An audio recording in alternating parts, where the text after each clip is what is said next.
अस्सलाम वालेकुम। अभी हम इस कंटिन्यू करेंगे। ये एक नया लेक्चर है और इसमें हम करेंगे आज का जो ऑब्जेक्टिव है आज के लेक्चर का वो दो हैं। तो ये छोटा लेक्चर है तो इसमें हम पहले उसको लेते हैं। तो पहला ऑब्जेक्टिव है आज के लेक्चर का वो कि you can derive the equation for maximum power transmission through a transmission line in terms of thermal loading and stability limit. Thermal loading और दूसरी चीज़ क्या है वो है स्टेबिलिटी लिमिट। ठीक है ना। तो ये सच डेरिवेशन तो नहीं है, छोटी सी बस एक्सप्लेनेशन कह लें इसको। तो ये हम पहला हमारा ये तो चलते हैं फिर इस पे लेक्चर पे। तो दो फैक्टर हैं, देयर आर टू फैक्टर्स जो कि डिटर्मिन करते हैं कि पावर कैरिंग कैपेसिटी क्या होगी ट्रांसमिशन लाइन की। एक है थर्मल लोडिंग लिमिट और दूसरा है स्टेबिलिटी लिमिट। तो पहले हम लेते हैं थर्मल लोडिंग लिमिट की। तो ओवर हीटिंग जो होती है ट्रांसमिशन लाइन की, ये अगर पावर बहुत ज़्यादा ट्रांसमिशन लाइन पे जा रहा हो तो क्या होता है, पावर जब जाता है बहुत ज़्यादा तो पावर लॉसेस होते हैं, आई स्क्वायर आर लॉसेस होते हैं। तो आई स्क्वायर आर लॉसेस की वजह से वो क्या होगा, वो किसी फॉर्म में डिसिपेट होगा ना, वो हीट बन जाता है। तो ट्रांसमिशन लाइन गर्म हो जाती है। जो तार है जो ट्रांसमिशन लाइन पे जो लगा हुआ है वो तार क्या हो जाएगा, वो गर्म हो जाएगा। तो उसकी वजह से क्या होगा, ट्रांसमिशन लाइन जो है वो स्ट्रेच हो जाएगी, स्ट्रेच हो जाएगी और जिससे कि इंक्रीज़ हो जाएगा सैग। देखिए मैं आपको बना के दिखाता हूँ मैं क्या मतलब हुआ उसका। ये देखिए, ये लेट से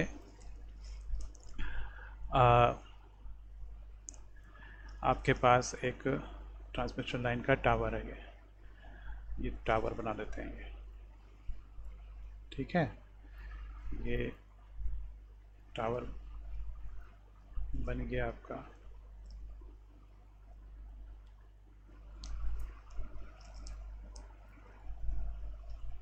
ठीक है, इसमें से यहाँ पे ये इंसुलेटर स्ट्रिंग है, ये ना डायरेक्ट तो तार इनमें नहीं लगा होगा ना, इंसुलेटर पे होगा। ये इंसुलेटर तीन, अच्छा एक और भी बना देता हूँ मैं, एक टावर से तो बात समझ नहीं आएगी। तो एक टावर एक और बना दिया यहाँ पे, ये एक और टावर बना दिया, थोड़ा सा गलत हो गया। ये आपके पास दूसरा टावर बन गया, ठीक है।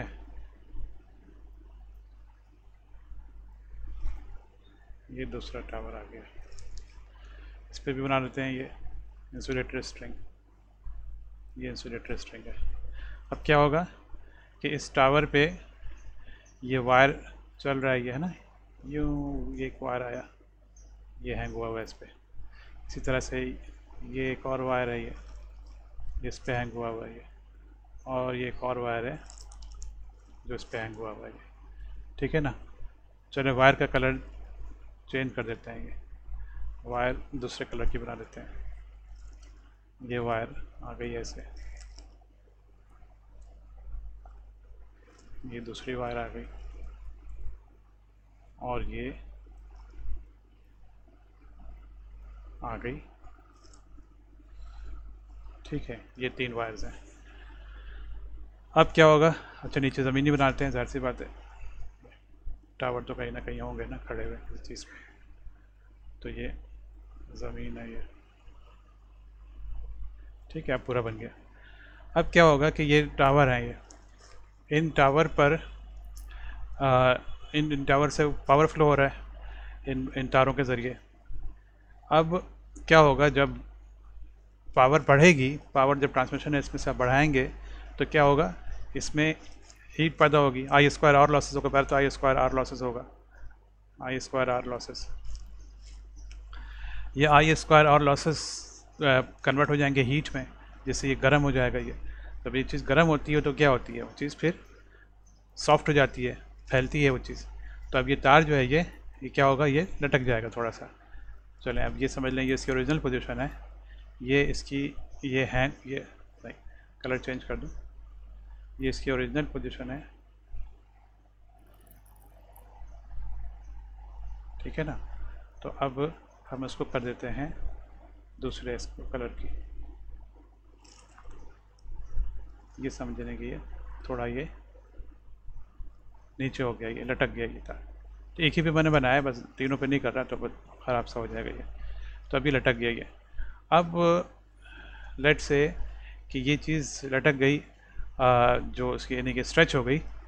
अब ये चीज़ स्ट्रेच हो गई, अब बाद में जब पावर वापस कम हो गई, यानी समझे पीक आया था पावर का, वो थोड़ी देर के लिए आया था, अब वो जब बाद में पीक कम हो गया तो ये क्या होगा, ये चीज़ वापस अपनी जगह पे आ जाएगी है, यानी जो ब्लू लाइन है दोबारा से रेड पे आ जाएगी है, ठीक है ना।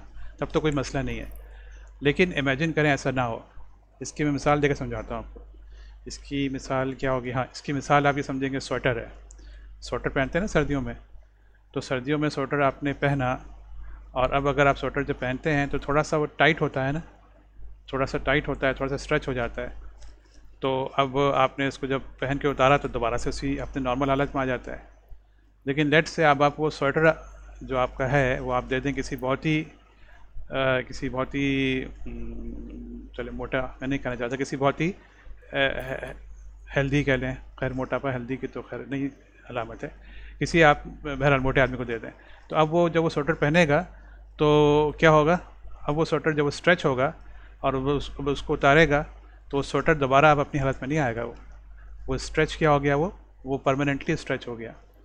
और इसकी मिसाल हो सकती है, एक और मिसाल चश्मे की आप ले लें। चश्मा आपने लगाया आपने, तो आपको चश्मा आपका थोड़ा स्ट्रेच होता है ना आपके, तो अगर स्ट्रेच नहीं होगा तो फिर तो वो हैंग ही नहीं करेगा, यानी कि वो आपके आँख पे वो लगेगा नहीं, थोड़ा सा स्ट्रेच होता है वो। अब आप वो चश्मा किसी ऐसे को दे दें जिसका कि फेस काफ़ी बड़ा है वो, तो अब तो वो बिल्कुल टेढ़ा हो जाएगा चश्मा, अब दोबारा से नॉर्मल नहीं होगा ना उतारने पर उसके वो। तो मेरे ख्याल में समझ में आ गई ये बात आपको। तो ये इसी से थर्मल लोडिंग की बात आती है कि क्या होगा कि ट्रांसमिशन लाइन पे जब आप पावर ट्रांसमिट करते हैं तो एक ऐसी पावर होगी जिस पावर पे जो ट्रांसमिशन लाइन का जो ये स्ट्रेच होगा, जो तार के जो मैंने बना के दिखाई है आपको, ये चीज़ ये जो स्ट्रेच हुआ है, ये ब्लू कलर से हो गया, ये एक ऐसी लिमिट होगी कि उसके बाद अगर ये ज़्यादा स्ट्रेच हुआ तो ये इरिवर्सिबल हो जाएगा ये। अब वो फिर क्या हो जाएगा, वो फिर वो यहाँ पे समझेंगे वो लटका ही रह जाएगा, उतना दोबारा आपके जगह पे नहीं आएगा वो। तो ये चीज़ ये डैमेज हो गया ना, तो फिर इसका मतलब ये हुआ। तो ये यहाँ पे लिखा हुआ है कि this sag might become irreversible, ये सैग इरिवर्सिबल हो जाएगा, it exceeds a certain limit. और सर्टेन लिमिट को हम कहते हैं, ये जो हमारा आज का टॉपिक है, थर्मल लोडिंग लिमिट। क्या कहते हैं, थर्मल लोडिंग लिमिट। इससे ज़्यादा अब आप पावर इसमें नहीं भेज सकते, किसमें, उस तार में, उस ट्रांसमिशन लाइन पे।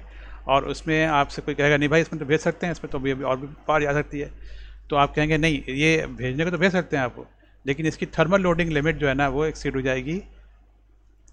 ये आप उसको बताएंगे कि हाँ भेजने को तो भेज दूँ, लेकिन थर्मल लोडिंग लिमिट एक्सीड हो जाएगी। तो कहेगा भाई क्या मतलब है उसका, आप कहेंगे फिर वो जो इसमें जो सैग आएगा, जो सैग का वर्ड बताया, सैग हुआ ना, तो जो सैग आएगा वो सैग फिर क्या होगा, इरिवर्सिबल हो जाएगा ये।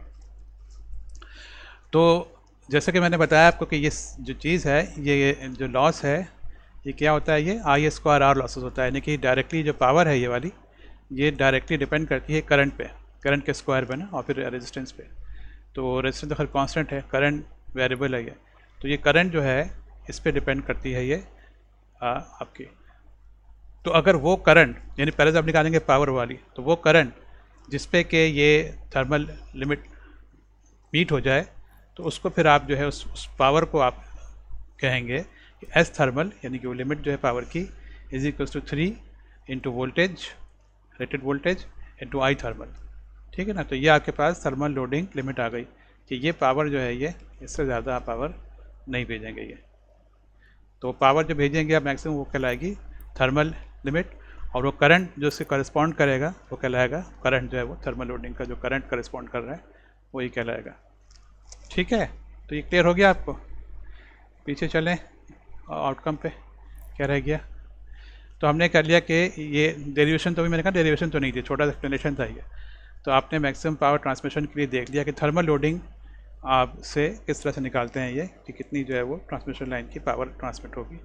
दूसरा है स्टेबिलिटी लिमिट। स्टेबिलिटी लिमिट हम कई दफ़ा कर चुके हैं पहले भी, तो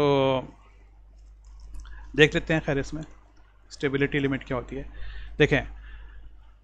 पावर जो होती है किसी ट्रांसमिशन लाइन पे वो डिपेंड करती है, फार्मूला जो है ये हमने मालूम है, हमें रियल पावर का फार्मूला जो है ये वो हमें मालूम है। क्या है? Real power is equal to V S line to line multiplied by V R line to line divided by, अच्छा मैग्नीट्यूड है ना, मोड है, divide by Z C into sine beta L into sine of theta. ये आपने derive किया था, आप अगर याद हो पिछला जो लेक्चर ख़त्म हुआ था उसके आखिर में था। दिखा देता हूँ मैं आपको, ये पिछला लेक्चर देख लें, ये पिछला लेक्चर था ना, ये था, देखें हमने डिराइव किया था ये, तो आप चाहें तो उसको देख लेते हैं, देख सकते हैं उसमें आप जाकर के। ये था V S line to line, और अगर आप उसको लिखना चाहें फेज़ फॉर्म में, लाइन टू लाइन नहीं लिखेंगे आप, तो फिर आपको यहाँ पे 3 लगाना पड़ेगा। आप देख लीजिएगा। खैर मेरा line to line voltage sending side का, फिर रिसीविंग साइड का line to line voltage divide by Z C into sine beta L और फिर multiply by sine of delta. तो इसको आप बताएं कि मैक्सिमम पावर कब होगी। मैक्सिमम पावर डिपेंडेंट है इस डेल्टा पे। तो डेल्टा जब होगा मैक्सिमम, यानी कि डेल्टा में आई मीन कि जब साइन डेल्टा जब मैक्सिमम होगा, साइन डेल्टा मैक्सिमम क्या होता है 1, और ये कब होगा? जब डेल्टा 90 होगा। तो फिर ये आपके पास मैक्सिमम पावर जाएगी। तो इतनी सी बात है ये, ठीक है ना, यहाँ पे। तो the maximum power transfer as per stability limit, stability limit यानी कि जो है वो है डेल्टा इज इक्वल्स टू 90, क्योंकि डेल्टा इज इक्वल्स टू 90 पे साइन डेल्टा 1 हो जाएगा ये। तो स्टेबिलिटी लिमिट आ गई है। यानी यही बात हो गई कि अगर आपसे कोई कहे कि नहीं नहीं इसमें तो और पावर भेज सकते हैं, इसमें और पावर भेजी जा सकती है, तो आप कहेंगे नहीं, इसमें और पावर आप भेजेंगे तो ये स्टेबिलिटी लिमिट जो है ना वो एक्सीड कर जाएगा, सिस्टम जो है वो अनस्टेबल हो जाएगा। ठीक है ना। तो ये 2 हमारे पास लिमिट आ गई पावर की, पावर कैरिंग कैपेसिटी की 2 हमारे पास वो आ गए, लिमिटिंग फैक्टर्स आ गए, थर्मल लोडिंग लिमिट और स्टेबिलिटी लिमिट।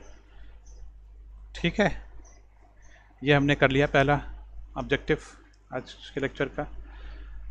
और फिर दूसरा पे आ जाए, सेकंड पे। सेकंड है the student can solve simple problems, एक ही प्रॉब्लम करेंगे हम, to determine the surge impedance loading.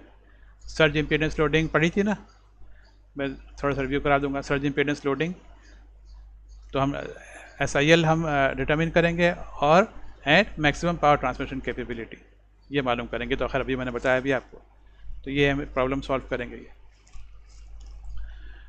तो सर्ज इम्पीडेंस लोडिंग चले जब स्टार्ट करेंगे तो अभी बता दूंगा।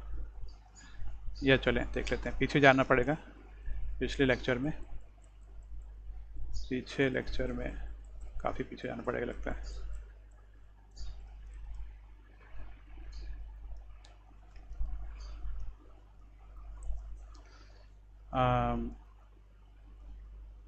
ये रहा surge impedance loading. Surge impedance loading जो है आपके पास वो क्या है, वो ये है। ठीक है ना, ये फार्मूला आपके पास सर्ज इम्पीडेंस लोडिंग का। ये आपके पास जो वोल्टेज है ये फेज़ वोल्टेज है, तो इसलिए 3 आ रहा है। अगर आप लाइन टू लाइन वोल्टेज रखेंगे तो ये फिर 3 कैंसिल हो जाएगा, है ना, क्योंकि मालूम है ना आपको, जो लाइन वोल्टेज आप लिखेंगे तो यहाँ पे क्या हो जाएगा, ये हो जाएगा VR लाइन टू लाइन,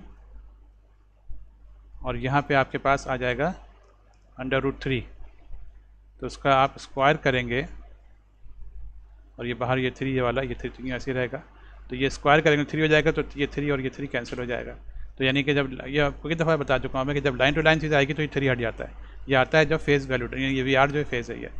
तो ये आपका फार्मूला है सर्ज इम्पीडेंस लोडिंग का, कि ये VR लाइन टू लाइन का स्क्वायर डिवाइडेड बाई ZC, ये ZC डिनोमिनेटर में। ठीक है, तो ये हो गया। अब आते हैं उस पर दोबारा से प्रॉब्लम पे, बल्कि आउटकम पे थे कि हम प्रॉब्लम सॉल्व करेंगे जिसमें सर्ज इम्पोर्टेंस लोडिंग मालूम करेंगे, मैंने बता दिया, फार्मूला आपको दिखा दिया, and maximum power transmission capability ये निकालेंगे। चले आ जाते हैं, मज़ीद वक्त नहीं ज़ाया करते। ठीक है। अच्छा सॉरी, इसमें से इस वाली स्लाइड में से एक चीज़ रह गई है, ये चीज़ रह गई है, ये कर लें थोड़ी, फिर उसके बाद न्यूमेरिकल पे चले जाएंगे। तो ये हमने जो निकाला है फार्मूला, ये वाला पावर का, ये इस पावर के फार्मूले में क्या है, V S line to line numerator में, V S line to line, V R line to line divide by Z C sine beta L. ये पावर का फार्मूला जो है आप इसको in terms of S I L भी लिख सकते हैं, सर्ज इम्पीडेंस लोडिंग में। किस तरह से, इसको आप डिवाइड करें एंड मल्टीप्लाई करें वी आर स्क्वायर से, ठीक है ना। इस फार्मूले में तो नहीं है ना वी आर स्क्वायर, तो उसको आप यहाँ पे मल्टीप्लाई करें वी आर, तो आपने जब इसको डिवाइड करें, इस वाली चीज़ को डिवाइड करें, पहली वाली चीज़ जो है ये वाली चीज़, तो इसको डिवाइड किया, एक वी आर स्क्वायर से किया ना, तो एक वी आर यहाँ आ गया, ठीक है। फिर एक और से डिवाइड करें इस वाली चीज़ को, वी आर को वी आर से डिवाइड, वी रेटेड से डिवाइड करें, तो इसको डिवाइड कर दिया हमने वी रेटेड से, और फिर चूँकि 2 दफ़ा हमने डिवाइड किया तो फिर 2 दफ़ा मल्टीप्लाई करना पड़ेगा, तो हमने यहाँ पे वी आर से वी रेटेड से मल्टीप्लाई कर दिया। और ये जेड सी जो है ये वाला, ये जेड सी ऐसे आ गया यहाँ पे, और ये साइन थीटा, ये साइन थीटा ये आ गया, और ये साइन बीटा एल, ये डिनोमिनेटर में साइन बीटा एल आ गया, ठीक है ना। खाली आपने ये किया यहाँ पे। अब देखें क्या हुआ, अब देखें ये आ गया आपके पास V S divide by V rated, तो ये क्या हो जाएगा, ये पर यूनिट हो जाएगा ना, यानी कि voltage divide by base, V rated base है ये, तो ये आपके पास वी एस पर यूनिट हो गई, ये वाली पूरी चीज़ ये आ गई आपके पास। इस तरह से V R upon V base, ये आपके पास वी आर पर यूनिट में आ गया। अच्छा, और ये फिर आपके पास क्या है, V R square upon Z C भी बताया था मैंने आपको, ये आपके पास सर्ज इम्पीडेंस लोडिंग है ये, तो ये आपके पास तीसरी चीज़ जो है, ये पूरी चीज़ ये हो गई सर्ज इम्पीडेंस लोडिंग, ठीक है ना। बाकी आपके पास जो है साइन थीटा जो ये वाला है ये आ गया, और साइन बीटा एल जो है वो ये आ गया, ये हो गया आपके पास फार्मूला। तो ये फार्मूला क्या है आपके पास कि ये इस फार्मूले को आपने लिख दिया इन terms of surge impedance loading. तो यहाँ पे जो आपके पास वी एस था ये आपने पर यूनिट कर दिया, वी आर जो था ये भी आपने पर यूनिट कर दिया, और फिर ये देखें यहाँ पे जेड सी यहाँ पे नहीं आया इस नए फार्मूले में, यहाँ पे साइन बीटा एल आया है डिनोमिनेटर में, और फिर ये साइन ऑफ डेल्टा आया है न्यूमरेटर में, ठीक है ना। ये फार्मूला इस तरह से, और फिर ऊपर ये एस आई एल आ गया, ये आ गया इस तरह से। तो ये फार्मूला भी यूज़ करते हैं, ठीक है ना, दोनों फार्मूले यूज़ करते हैं। अगर आपको पर यूनिट में दिया होगा और एस आई एल दिया होगा तो आप ये यूज़ कर लेंगे। एक चीज़ खाली आप यहाँ सवाल कर सकते हैं कि सर ये बीटा यहाँ पे क्या आ गया, बीटा हम कर चुके हैं, ये बीटा जो है, ये बीटा का फार्मूला आपको बता दूं, बीटा बड़ा आसान है ये, इन टर्म्स ऑफ एक्चुअली फंक्शन है वेवलेंथ का। वेवलेंथ तो मालूम है ना आपको कितनी होती है, 5000 किलोमीटर होती है ना, बल्कि अभी न्यूमेरिकल करूँगा तो दिखा दूँगा, या चलें अभी दिखा देता हूँ आपको बीटा का क्या होता है। ये देखें बीटा जो है ना ये इस फार्मूले से आया है, lambda is equal to 2 pi over beta, तो इससे मालूम हो गया कि बीटा क्या हो गया, बीटा जो है वो 2 पाई ओवर लैम्डा, तो न्यूमरेटर में आ गया 2 पाई, ये मैं करा चुका हूँ डिटेल में आपको, वो लेक्चर आप लेक्चर सुन लीजिएगा इसको आप। तो ये न्यूमरेटर में 2 पाई आ गया, और डिनोमिनेटर में जो है ये लैम्डा आ गया, तो लैम्डा जो है ये 5000 किलोमीटर होती है, तो ये 5000 किलोमीटर आ गया। 2 पाई तो आसान है, 2 इंटू पाई की वैल्यू आ गई 3.1416 आ गई, इससे आकर बीटा आ जाता है। तो ये आपके पास इस तरह से हो गया 2 पाई ओवर लैम्डा। तो यहाँ पे आप इधर इस जगह पे बीटा पे आप लिख देंगे 2 पाई ओवर लैम्डा। 2 पाई तो पता ही आपको, डिवाइड बाई लैम्डा जो है आप उसको 5000 किलोमीटर अप्रॉक्सीमेट होती है, तो ये आपके यहाँ पे सारी चीज़ें पता हो जाएंगी, तो ये इस तरह से भी आप निकाल सकते हैं, ये फार्मूला भी आ गया, ठीक है ना। अब हम आते हैं अगले उस पर न्यूमेरिकल पे। तो ये है प्रॉब्लम, एक ट्रांसमिशन लाइन है, उसके पैरामीटर्स क्या हैं, वो 700 मेगावाट की है, ये 315 किलोमीटर है लंबी लाइन है ये, 315 किलोमीटर। फिर बाकी चीज़ें दी हुई हैं, वो क्या दिया हुआ है चलिए देख लेते हैं इसको। सेंडिंग एंड का वोल्टेज है 1 पर यूनिट, रिसीविंग एंड का जो वोल्टेज है वो है 0.9 पर यूनिट। लैम्डा दिया हुआ है जो मैंने बताया था कि 5000 के आसपास होती है। फिर ZC याद रखिएगा काम आएगा, 320 ओम्स है ZC, और डेल्टा ये दिया हुआ है आपको 36.87 डिग्रीज़, ठीक है ना। तो हम उसको पीछे आकर इस स्लाइड को देख लेंगे बार बार जब हमें चीज़ चाहिए होंगी। तो हमें निकालना क्या है, सिल SIL सर्ज इम्पीडेंस लोडिंग और रेटेड वोल्टेज निकालना है, पहला काम तो हमें ये करना है। उसके बाद ये दूसरा एक है, ये हम उसको बाद में कर लेंगे, पहले इस पर कर लेते हैं। तो पहले हम निकालते हैं सर्ज इम्पीडेंस लोडिंग इस लाइन की। तो हाँ, तो इसको भी यहाँ से स्टार्ट करते हैं, इस प्रॉब्लम को यहाँ से स्टार्ट करते हैं, इधर से स्टार्ट करते हैं। तो सर्ज इम्पीडेंस लोडिंग का फार्मूला क्या है? फार्मूला ये है बेसिकली P का, जिसमें सर्ज, तो हम इसको रीअरेंज कर लेंगे। तो P बराबर है VS per unit into VR per unit into SIL divide by sine beta L into sine theta. ये मैंने 5 मिनट पहले डिराइव किया है, ये फार्मूला याद होगा अगर आपको, नहीं तो उसको रिवाइंड कर लें, ये आसानी है इसमें, देखें। तो उसको फिर आपके पास ये फार्मूला ये है, इसको में से आप SIL को अलग कर लें। तो SIL अलग किया है तो आपके पास ये आ गया, ये और ये क्रॉस मल्टीप्लाई हो गया, तो ये हो गया P 3 phase into sine beta L, ये आ गया न्यूमरेटर में, और आपके पास ये वाली चीज़ इधर आ गई डिनोमिनेटर में। ठीक है, तो ये आ गया VS per unit into VR per unit into sine delta. ये बराबर हो गया ये बराबर हो गया SIL के। इससे आप निकाल लेंगे सर्ज इम्पीडेंस लोडिंग। इसमें आप देखें, इसमें सारी चीज़ें मालूम है ना। VS पर यूनिट दिया हुआ है, कितना था ये था 1। VR पर यूनिट दिया हुआ था, ये कितना था 0.9। डेल्टा दिया हुआ है मेरे ख्याल में 36 पॉइंट कुछ था, देख लेते हैं अभी जाके। हाँ, 36.87 है। ये साइन डेल्टा निकल आ जाएगा। P 3 फेज भी दिया हुआ है मेरे ख्याल में 700 मेगावाट था, ये देखें। हाँ, ये भी दिया हुआ है आपको। साइन और बीटा एल, और बीटा एल आपको बीटा निकालना होगा। बीटा तो मैं आपको समझाने के दौरान समझा ही चुका हूँ आपको, बीटा कैसे निकलेगा ये। तो ये आपका निकल आएगा, है ना, ये समझाया, देखें अभी। तो बीटा आपके पास है 2 पाई ओवर लैम्डा। तो 2 पाई ओवर लैम्डा, लैम्डा आपने डाला 5000 किलोमीटर के लिए 10 की पावर 3। फिर आपने इसको किया कैलकुलेटर से, इसको आपने सॉल्व किया, तो ये आ गया 1.256637 इन 10 पावर -6, और ये रेडियंस पर किलोमीटर में आता है, ये याद रखिएगा ये। ठीक है, तो इसमें चूँकि हम डिग्रीज़ में काम कर रहे हैं इस प्रॉब्लम में, तो उसको आप डिग्रीज़ में कर लें रेडियंस से, जो आंसर आया इसको। तो ये आपके पास 7.2 इन 10 पावर -5, ये आपके पास आ गया डिग्रीज़ पर किलोमीटर। ठीक है, बीटा आ गया आपके पास, यहाँ पे सारी चीज़ें आ गई। तो हम निकाल लें SIL जो। तो P 3 फेज की जगह आ गया 700 मेगावाट, सॉरी, ये आ गया 700 मेगावाट आ गया। Sine of beta L, sine, और आपने बीटा की वैल्यू निकाली है 7.2 × 10⁻⁵ अभी निकाली है। और एल क्या है? ट्रांसमिशन लाइन की लेंथ, ये दी हुई थी हमें, मेरे ख्याल में 315 कुछ थी, 315 किलोमीटर ये दी हुई है आपको ट्रांसमिशन लाइन की लेंथ। तो ये आ गए 315, और किलोमीटर के लिए 10 की पावर 3 आ गया। तो ये साइन और बीटा एल आ गया, divided by VS per unit. VS per unit 1 है, VR पर यूनिट 0.9 है।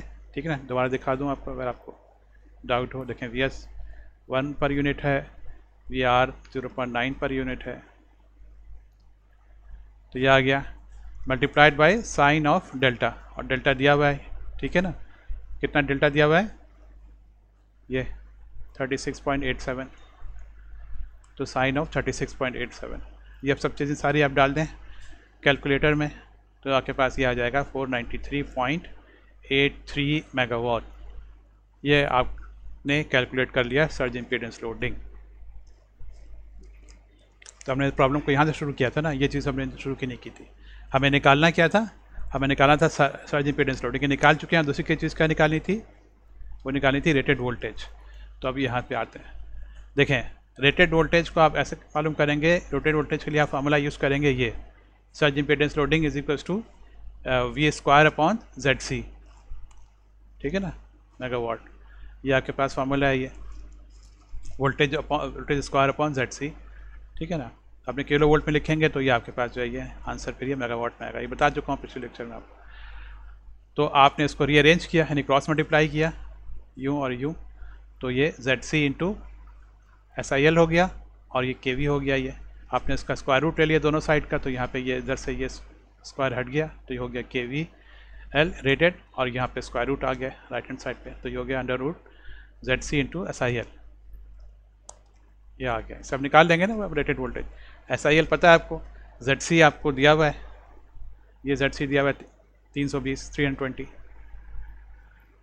ठीक है ना। तो ये रेटेड वोल्टेज हो गया ZC इंटू SIL का स्क्वायर रूट। तो ZC 320 है, SIL निकाला है आपने ऊपर, यही निकाला अभी आपने 499.83। तो यहाँ के पास रेटेड वोल्टेज आ गया 400 किलो वोल्ट, ठीक है। तो ये पहला वाला पार्ट हमने कर लिया, और अब आ जाएं दूसरे वाले पार्ट पे। Find the theoretical maximum power that can be transferred over the transmission line. तो ये चीज़ तो अभी हमने डेरिवेशन की थी, ये भी निकल आएगा 2 मिनट में। मैक्सिमम थ्योरेटिकल पावर जो है वो ट्रांसमिशन लाइन पे कब होता है, ये व्हेन साइन डेल्टा 1 होता है। ये जो फार्मूला था आपका, P is equal to VS line to line multiply by VR line to line divide by ZC sine beta L into sine of delta, ठीक है ना। ये क्या है ना अभी ये वाला चीज़, ये फार्मूला। तो इसमें आपके पास जो है VS लाइन टू लाइन, आपके पास ये आपके पास आ चुका है, ये वोल्टेज जो है ये रेटेड वोल्टेज आ चुका है ना 400 किलो वोल्ट। तो ये चूँकि आपको दिया हुआ था, ये इसकी वैल्यू सेंडिंग एंड की 1 पर यूनिट थी, तो आपके पास जो कि अब रेटेड आ चुका है, यानी कि बेस निकाल चुके हैं आप। बेस कितनी है, 400 किलो वोल्ट है। तो अब आप यहाँ पे लिख सकते हैं इसकी जगह पे 400, ये आ गया VS लाइन टू लाइन 400 डालते हैं, 400 kilo volt. VR receiving end का वोल्टेज ये कितना है, रिसीविंग एंड का वोल्टेज कितना था, ये 0.9 था। तो उसका निकालने के लिए एक्चुअल इसको भी आप मल्टीप्लाई करते हैं बेस से, तो उसको आप 400 को मल्टीप्लाई करते हैं 0.9, तो यहाँ के पास ये आ गया VR, ठीक है ना। डिवाइड बाई ZC 320 है, पता है ये, multiply by sine of beta L, sine of और बीटा आपके पास ये है 7.2 × 10⁻⁵, और फिर L कितना है 315 इंटू 10⁻³ ये आ गया इंटू 1। ये 1 जो है साइन ऑफ डेल्टा है ये, क्योंकि आपने मैक्सिमम पावर के लिए ये कहा आपने कि ये चीज़ हो जाएगी 1, ठीक है ना। डेल्टा 90 हो जाएगा तो साइन ऑफ 91 हो जाएगा। ये सारी वैल्यूज़ डाल दें इसके अंदर आप सिम, और फिर इसको आप सॉल्व कर लें कैलकुलेटर से। तो यहाँ के पास आ गया 1167 मेगावाट, ये मैक्सिमम पावर आ गई आपके पास, ठीक है ना। तो ये आपने थ्योरेटिकल मैक्सिमम पावर निकाल ली जो कि ट्रांसमिशन लाइन पे ट्रांसफ़र हो सकती है, ठीक है। और हमने लेक्चर आउटकम पे आ जाएं, तो हमने जो है ये सिंपल प्रॉब्लम हमने सॉल्व कर ली। Determine the surge impedance loading आपको निकालनी आ गई, हमने खैर रेटेड वोल्टेज भी निकाला है लेकिन यहाँ लिखा नहीं मैंने। और फिर मैक्सिमम पावर ट्रांसमिशन कैपेबिलिटी भी आपने निकाल ली ट्रांसमिशन लाइन की, ठीक है ना, ये भी कर लिया आपने। और पहली वाली चीज़ जो है हमने थर्मल लोडिंग हमने करी थी, स्टेबिलिटी लिमिट करी थी हमने ये, ठीक है ना। तो आज का लेक्चर मैंने कहा था कि छोटा सा लेक्चर होगा, तो ये 2 पॉइंट्स से 2 आउटकम्स से ये दोनों हमने कर लिए, ठीक है। तो अब यहीं पे स्टॉप करते हैं, ख़त्म करते हैं। अल्लाह हाफिज़, अस्सलाम वालेकुम।